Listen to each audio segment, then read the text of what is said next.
राष्ट्रवादी मूळ काँग्रेसमध्ये विलीन होणार अशी चर्चा आहे। 15 ऑगस्ट पर्यंत विलीनीकरणावर निर्णयाची शक्यता असल्याचं सूत्रांकडून कळतं। मात्र सुप्रिया सुळेंसह शशिकांत शिंदेनी विलीनीकरणाचं हे वृत्त फेटाळलं आहे। तर काँग्रेस बुडतं जहाज कुणी पाय ठेवणार नाही असा टोला मुख्यमंत्री देवेंद्र फडणवीसांनी लगावलाय।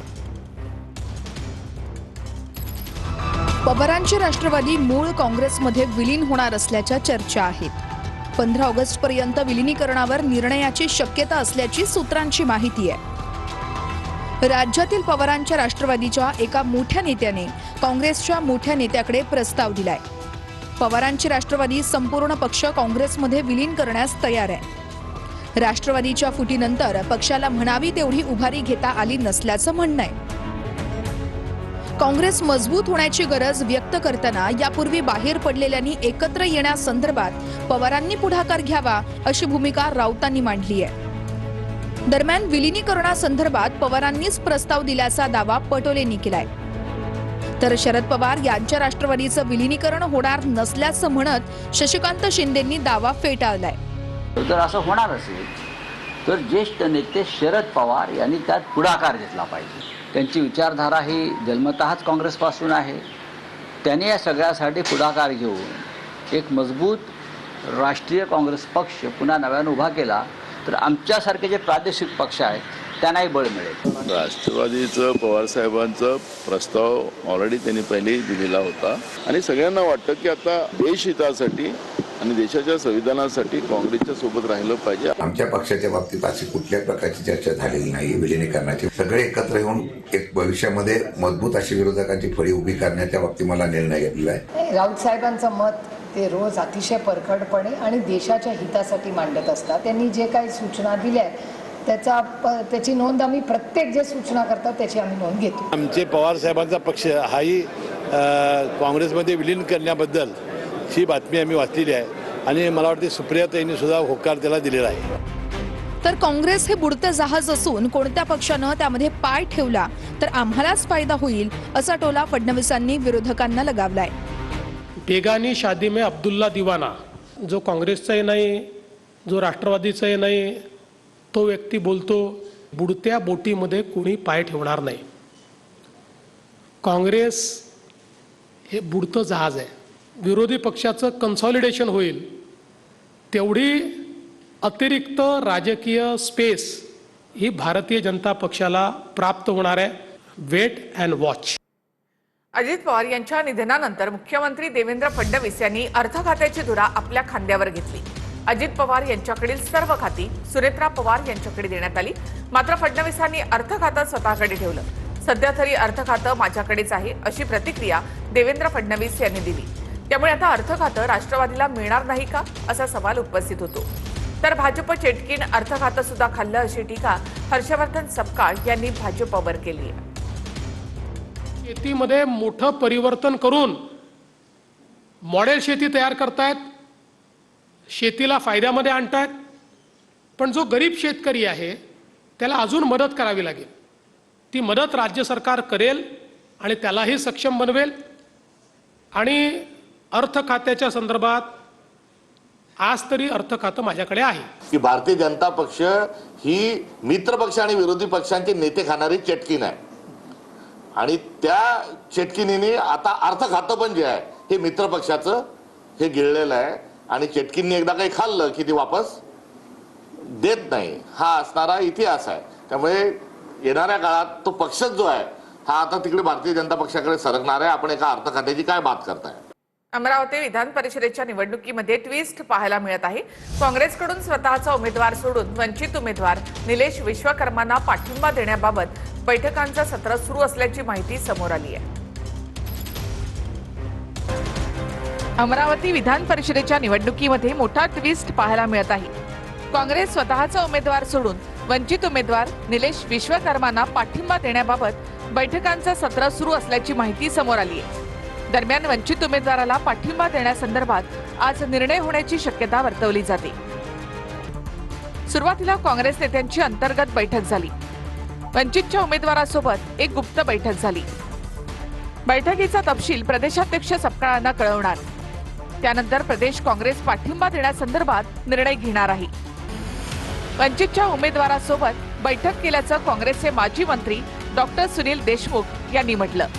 वंचितचा जो उमेदवार आज रिंगणामध्ये आहे त्याला काँग्रेसने हे सहाय्य करायचं का, ते अनुषंगाने आमची सर्व अमरावती जिल्ह्यातील सर्व नेत्यांची बैठक झाली आणि त्या बैठकीमध्ये आम्ही त्या वंचितच्या उमेदवाराला सुद्धा बोलवलं होतं. यवतमाळात काय झालं की चंद्रपुरात काय झालं हे सगळं बघण्याचं काम माझं नाही आहे सध्या, आणि त्याच्यामुळे हे जे काही चाललेलं आहे ते चुकीचं चाललेलं आहे हे एवढंच मी म्हणेन. काँग्रेस ही बुडती नाव आहे, जो तो नाव बुडण्यापूर्वी पळतो आहे. कुठेच लढाईत यश विरोधकांना नाही आहे. किडनी स्टोनची सर्जरी असल्यामुळे डिस्चार्ज मिळणार नसल्याने हर्षजित देशमुखांचा रुग्णालयामधला मुक्काम आणखी वाढण्याची शक्यता आहे. अमरावतीचे उमेदवार हे ॲडमिट असल्याचं मला समजलं आणि त्यांना ITच्या माध्यमातून नाही तर थेट प्रचार करता यावा.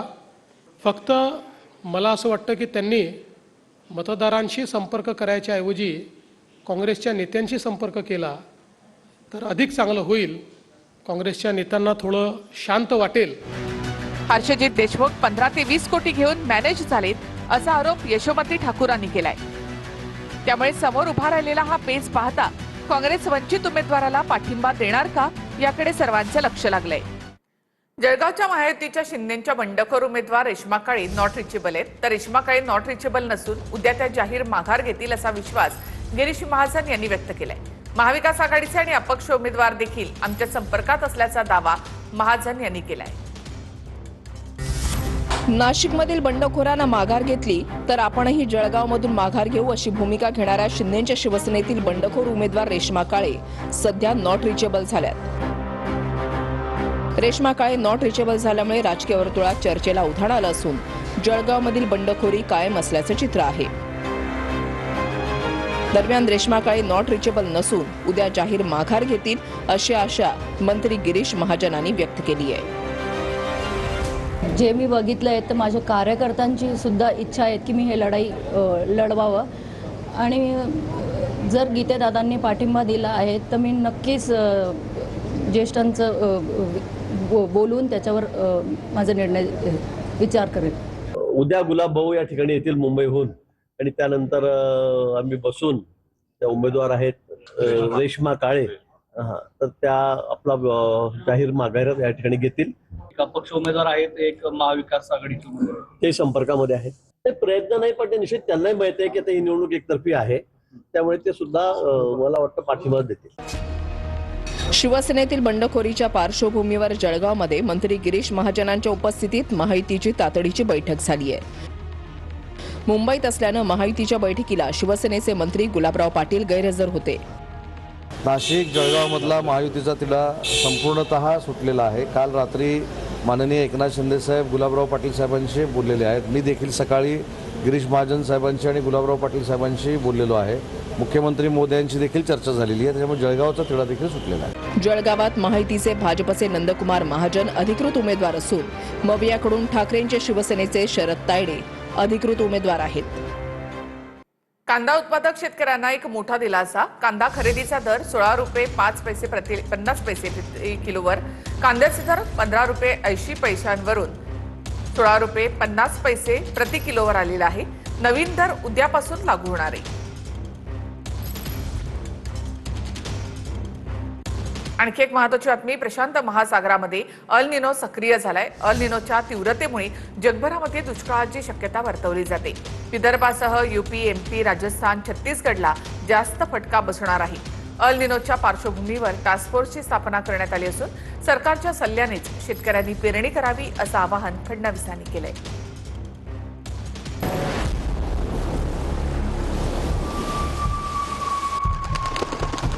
ज्याची भीती वर्तवली होती अखेर तीच गोष्ट घडताना दिसते. प्रशांत महासागरामध्ये अल निनो सक्रिय झालाय. 1950 सालानंतरचा हा सर्वाधिक तीव्र अल निनो राहण्याचा अंदाज आहे, ज्यामुळे गेल्या अनेक दशकामध्ये पडला नाही असा दुष्काळ पडू शकतो. केंद्र आणि राज्य सरकार त्यासाठी पेरणीची घाई करू नका म्हणून वारंवार सूचना करतायत.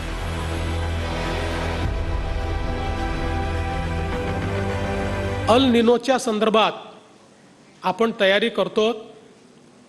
मी माझ्या बजेटच्या भाषणामध्येच अल निनोच्या संदर्भात त्या ठिकाणी वाच्यता केली होती आणि त्याचा मोठा परिणाम आपल्या राज्यावर होईल, त्यामुळे त्याची तयारी आपण सुरू केली.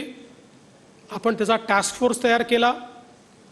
जलसंधारणाची कामं मोठ्या प्रमाणात कशी पूर्ण करता येतील हा आपला प्रयत्न आहे. राज्य सरकारच्या ॲडवायझरीवर आधारितच जर शेतकऱ्यांनी पेरणी केली तर दुबार पेरणीची वेळ येणार नाही. आत्तापर्यंत शेतकऱ्यांनी संयम ठेवला आहे, तसंच शेतकऱ्यांनी राज्य सरकारकडनं येणाऱ्या ॲडवायझरीकडे लक्ष द्यावं. समुद्राचं पाणी वेगानं तापत असल्यामुळे ऑगस्टच्या दरम्यान अल निनो तयार होण्याची शक्यता होती.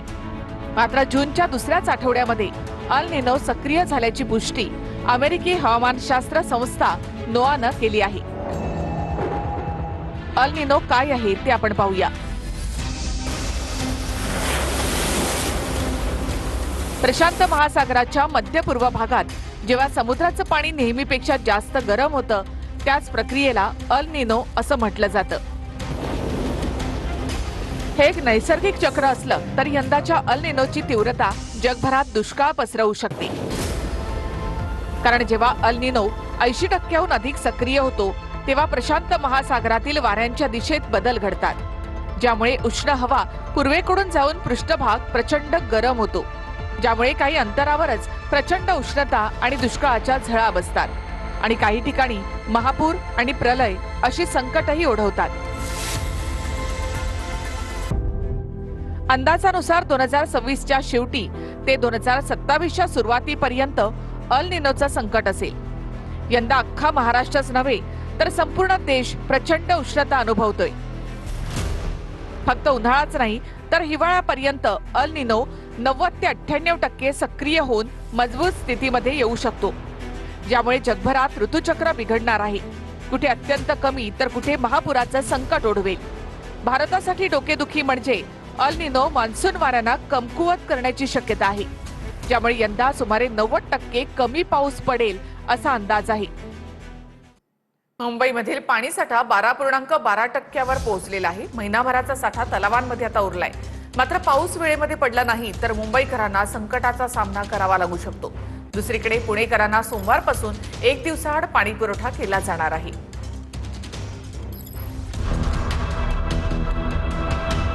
मुंबईतील पाणीसाठा 12.12%वर आला आहे. पाणी कपात असूनही फक्त महिनाभराचा पाणीसाठा उरलेला आहे. मुंबईला 7 तलावांमधून पाणी पुरवठा होतो खरा, मात्र सध्या या 7 तलावांमधील उपयुक्त पाणीसाठा गुरुवारी सकाळी केवळ 1,75,465 दशलक्ष लिटर इतकाच शिल्लक राहिल्याची माहिती समोर आली आहे. 15 मे पासूनच पालिकेने 10% पाणी कपात लागू केली होती. ती अद्याप कायम असून समाधानकारक पाऊस पडेपर्यंत ही कपात सुरूच राहणार आहे. मात्र वेळेत पाऊस पडला नाही तर मुंबईकरांना संकटाचा सामना करावा लागू शकतो. तलावनिहाय स्थिती काय आहे ती आपण बघूया. भातसा 43.36%, मोडक सागर 32.44%, तुळशी 24.66%, मध्य वैतरणा 14.48%, विहार 11.33%, तानसा 7.15%, अप्पर वैतरणा 0% साठा, म्हणजेच उपयुक्त साठा नाहीये. मुंबईमध्ये 15 मे पासून 10% पाणी कपात लागू करण्यात आली आहे. ही कपात समाधानकारक पाऊस पडेपर्यंत कायम राहणार असल्याचे पालिकेचे संकेत आहेत. तिकडे पुण्यामध्ये सोमवारपासून 1 दिवसाआड पाणी पुरवठा होतोय. यंदा पाऊस कमी होण्याच्या शक्यतेनं आणि पाणी साठ्यामध्ये घट झाल्यानं पालिकेनं निर्णय घेतलाय. सम आणि विषम तारखेला पाणी पुरवठा केला जाणार आहे. वॉशिंग सेंटर आणि जलतरण तलावाला पाणी पुरवठा होणार नाहीये. त्यामुळे धरण साठ्यात जेवढं पाणी आता शिल्लक आहे ते आपल्याला पुरवून वापरायचंय. त्या अनुषंगाने पुणे महानगरपालिकेने सोमवारपासून 1 दिवसाआड पाणी कपातीचा निर्णय घेतलाय. आपण पाणी पुरवठा विभागाने काही झोन्स केले आणि त्याचं वेळापत्रक सुद्धा आहे जे आपल्या मार्फत जाहीर व्हावं. प्रत्येक एरियामध्ये 1 दिवसाआड पाणी पुरवलं जाईल. जिथे कार वॉशिंग सेंटर्स आहेत तिथलं पाणी आपण बंद करतोय. कन्स्ट्रक्शन जे साइट्स आहेत त्यांना आपण पाणी देणार नाही. लातूर प्रशासनाचा ढिसाळ कारभार समोर आलाय. मुख्यमंत्र्यांच्या आदेशानंतर सुद्धा प्रशासनाने शेतकऱ्याला आजारी बैल दिला. चांगला बैल देण्याचे मुख्यमंत्र्यांनी पुन्हा आदेश दिले आहेत. त्यानंतर आता शेतकऱ्याला दुसरा बैल देण्यात आलेला आहे. मुख्यमंत्री फडणवीसांनी दुसऱ्यांदा दिलेल्या आदेशानंतर लातूरातील शेतकरी काशीनाथ गायकवाडांना दुसरा चांगला बैल देण्यात आलाय. लातूरमध्ये वीज कोसळून शेतकऱ्याचा बैल दगावल्यानंतर शेतकऱ्यानं पत्नीला नांगराला जुंपलं होतं. या घटनेची दखल घेऊन मुख्यमंत्र्यांनी शेतकरी काशीनाथ गायकवाड यांना नवीन बैल देण्याचे आदेश लातूर प्रशासनाला दिले होते. प्रशासनानं बैल दिला, मात्र तो बैल आजारी होता. या घटनेची बातमी झाल्यानंतर मुख्यमंत्र्यांना पुन्हा या प्रकरणाची दखल घ्यावी लागली आणि फडणवीसांनी शेतकऱ्याला चांगला बैल देण्याचे प्रशासनाला पुन्हा आदेश दिले. या प्रकरणामुळे लातूर प्रशासनाचा ढिसाळ कारभार समोर आलाय. मुख्यमंत्र्यांनी आदेश देऊन सुद्धा त्याचं व्यवस्थित पालन केलं गेलं नव्हतं. त्यानंतर शेतकरी काशीनाथ गायकवाडांना शेतीसाठी चांगला बैल मिळाला. मला साहेबांना बैल दिले होते, ते बैल चांगला होता, पण कुळवाला चालत नव्हता. आता हा बैल बघितला चालवून माझ्या पसंतीने स्वतः हाणून मी आता हे करून घेतला. तुमच्या पसंतीने घेतला ना?